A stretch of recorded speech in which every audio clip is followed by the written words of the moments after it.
रामपुर गांव में दो किसान रहते थे, रामू और श्यामू। दोनों के खेत एक दूसरे से सटे हुए थे।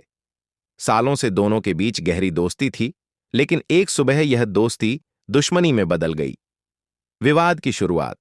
श्यामू ने अपने खेत की जुताई करते समय मेरह खेतों के बीच की मिट्टी की सीमा को थोड़ा रामू की तरफ खिसका दिया। जब रामू खेत पर पहुंचा तो उसे लगा कि उसकी जमीन कम हो गई है। उसने गुस्से में श्यामू से कहा, तुमने मेरी 2 अंगुल जमीन दबा ली है। श्यामू भी अपनी बात पर अड़ेच गया, नहीं, यह मेर वही है जहां पहले थी।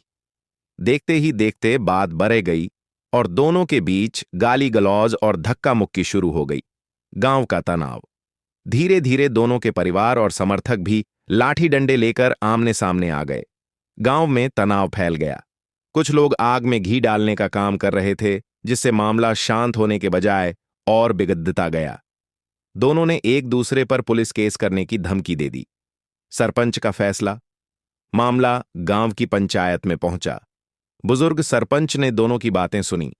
सरपंच जानते थे कि अगर यह मामला कचहरी कोर्ट गया तो दोनों के हजारों रुपए और सालों बर्बाद हो जाएंगे। सरपंच ने एक समझदारी भरा रास्ता निकाला। उन्होंने पटवारी को बुलाकर जमीन की पैमाइश माप करवाई।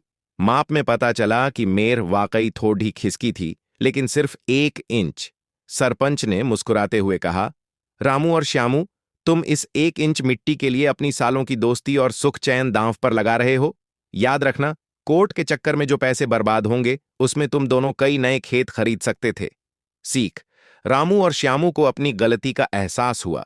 उन्होंने हाथ मिलाया और पुरानी मेर को वापस वहीं बना दिया। निष्कर्ष। गांव की लड़ाइयां अक्सर छोटे अहंकार के कारण बद्धी हो जाती